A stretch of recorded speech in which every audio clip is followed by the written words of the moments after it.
Guys अब हम लोग स्टार्ट करते हैं इसका fourth method, redemption of debenture का फोर्थ मेथड, जो कि है कन्वर्जन मेथड।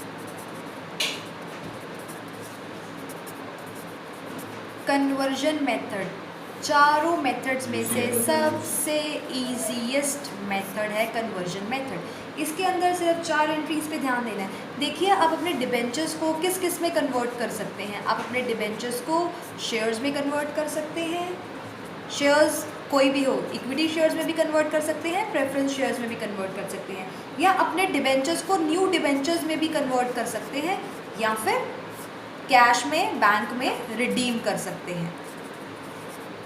आपके पास बहुत सारे ऑप्शंस हैं। तो इसके अंदर क्या करना पड़ता है, पहली एंट्री आपकी होती है इशू की एंट्री। डिबेंचर की 2 इशू की एंट्रीज होंगी। पहली एंट्री कौन सी होती है, bank account debit to debenture application and allotment account. First entry. Second entry issue की debenture application and allotment account debit to debentures account. ये हैं 2 इशू की एंट्रीज। इसके बाद हमें करनी है जो मेन कन्वर्जन मेथड में होता है, वो होता है रिडेम्पशन की एंट्री। इसके बाद जब हम करेंगे रिडेम्पशन की एंट्रीज, रिडेम्पशन की 2 एंट्रीज होती है। पहली entry debenture to debenture holders. मैं बहुत ही शॉर्टकट में एंट्रीज लिखती हूँ, आप एग्जाम में ऐसा ना करें, आप एग्जाम में पूरी एंट्रीज लिखें। Debenture holders to bank. Normally redemption की ये 2 एंट्रीज होती हैं, debenture to debenture holder, debenture holder to bank. लेकिन कन्वर्जन के मेथड में पहली एंट्री तो सेम रहेगी। सेकेंड एंट्री में क्या होगा, अगर आप कैश में रिडीम कर रहे हैं तो डिबेंचर होल्डर टू बैंक, अगर आप शेयर्स में कन्वर्ट कर रहे हैं तो debenture holders to equity shares, अगर आप प्रेफरेंस शेयर्स में कन्वर्ट कर रहे हैं तो debenture holder to preference share capital, या अगर आप नए डिबेंचर्स में कन्वर्ट कर रहे हैं तो debenture holders to new debentures. जो भी डिबेंचर्स का नाम होगा, 6%, 7%, 8%, सिर्फ इस एंट्री में पहली एंट्री सेम रहती है, सेकेंड एंट्री में फ़र्क आता है। डिबेंचर होल्डर या तो टू बैंक, या टू इक्विटी शेयर्स, या टू प्रेफरेंस शेयर्स, या फिर टू न्यू डिबेंचर्स। वो हम ध्यान रखेंगे कि प्रीमियम है, डिस्काउंट है, उस चीज़ का हमें ध्यान रखना है। तो मैं आप लोगों को बताती हूँ। एक चीज़ ध्यान रखेंगे, इशू और रिडेम्पशन। इशू के टाइम डिस्काउंट हमेशा डेबिट होता है, डी से डिस्काउंट, डी से डेबिट, और सिक्योरिटी प्रीमियम हमेशा क्रेडिट होता है। और रिडेम्पशन के टाइम पे इसका रिवर्स होता है। रिडेम्पशन के टाइम पे डिस्काउंट हमेशा क्रेडिट होता है और सिक्योरिटी प्रीमियम हमेशा डेबिट होता है। बस इस चीज़ को ध्यान रखेंगे। अगर हम जब नए शेयर्स में जब हम कन्वर्जन कर रहे हैं, तो अगर इक्विटी शेयर्स में कन्वर्ट कर रहे हैं तो ध्यान देंगे कि इक्विटी शेयर्स पार पे हो रहा है, डिस्काउंट पे हो रहा है, या प्रीमियम पे हो रहा है। उस तरीके से आप उस एंट्री को कर लेंगे। अगर डिस्काउंट है तो क्रेडिट होगा, प्रीमियम है तो डेबिट होगा। सिर्फ इतना सा फ़र्क है इस एंट्रीज़ के अंदर, बाकी यहाँ पर कोई दिक्कत नहीं है। बाकी आप सारी, सिर्फ इसमें मेन 4 एंट्रीज़ होती हैं, पहली 3 एंट्रीज़ बिल्कुल सेम रहती है, फ़र्क आता है 4th एंट्री में। तो 4th एंट्री को ध्यान से करेंगे।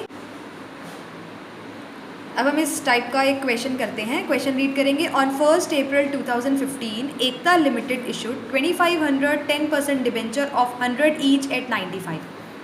कितने डिबेंचर्स इशू हुए हैं, 2500 10% डिबेंचर्स, जो डिबेंचर है 100 का और इशू हुआ है 95 पे। Holders of these debentures have an option to convert their holding into 14% preference share of 100 each. इन डिबेंचर होल्डर्स के पास ऑप्शन है कि वो अपने डिबेंचर्स को कन्वर्ट कर सकते हैं प्रेफरेंस शेयर में। जो प्रेफरेंस शेयर है 100 रुपीज़ का, 25 के प्रीमियम पर,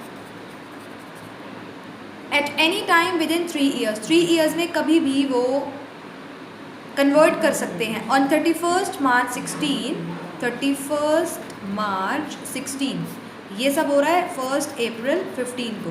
31 मार्च 16 holders of 500 debentures notified their intention to exercise the option.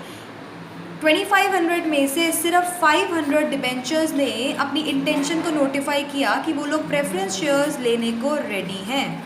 ये था हमारा क्वेश्चन। इसके बाद हम इसका देखेंगे सॉल्यूशन।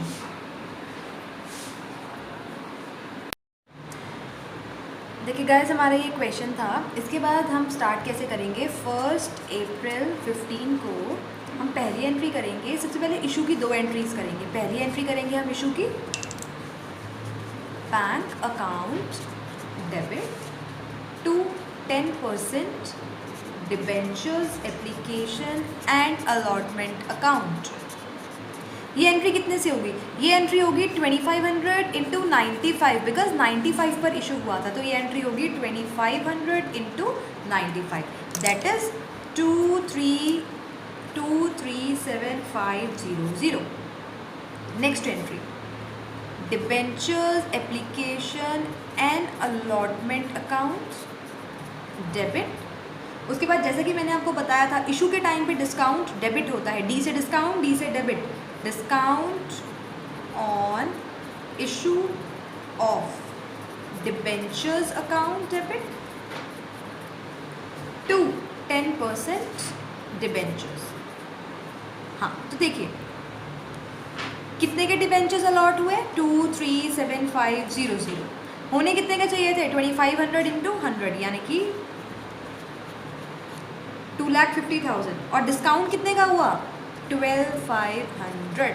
ये 2 एंट्रीज तो इशू की, ये तो बहुत ही नॉर्मल है, कॉमन है, ये तो हमने बहुत बार कर रखी है, तो इसमें कोई प्रॉब्लम नहीं होती। प्रॉब्लम होगी आगे की एंट्रीज में।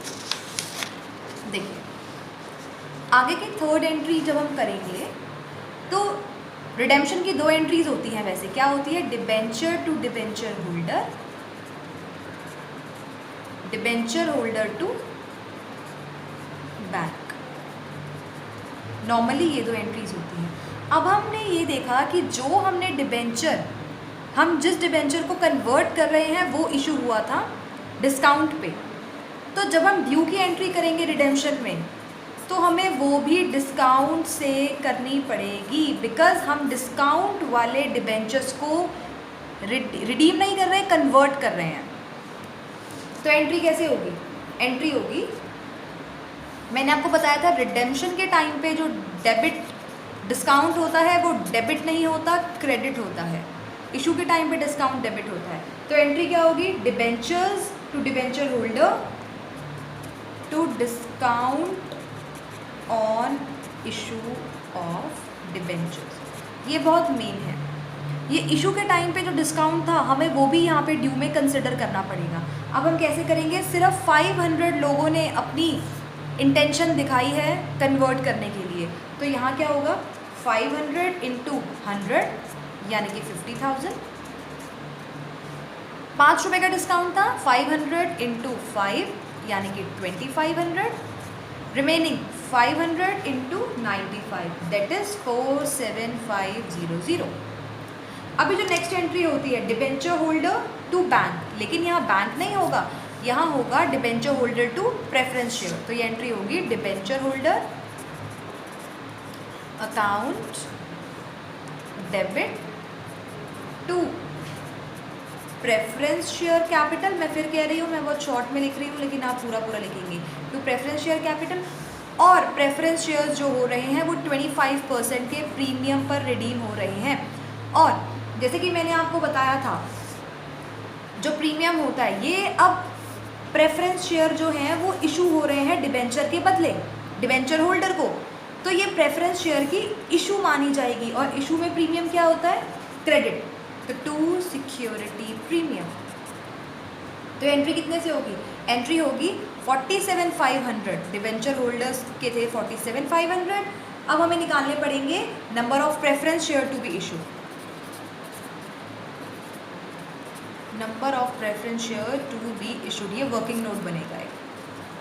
ये कैसे निकलेगा, 47,500 डिवाइड बाय 100 प्लस 25, क्योंकि 25% के प्रीमियम पे हम जो है वो कन्वर्ट करेंगे तो 47,500 डिवाइड बाय 125 होता है 380 शेयर्स।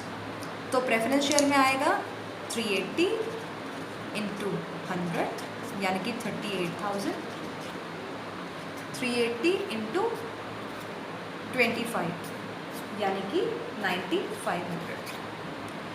तो ये था इस क्वेश्चन के अंदर। सिर्फ 4 एंट्रीज़ हैं, स्टार्टिंग की 2 एंट्रीज़ बिल्कुल नॉर्मल हैं, जो डिफरेंस है वो सिर्फ थर्ड और फोर्थ एंट्री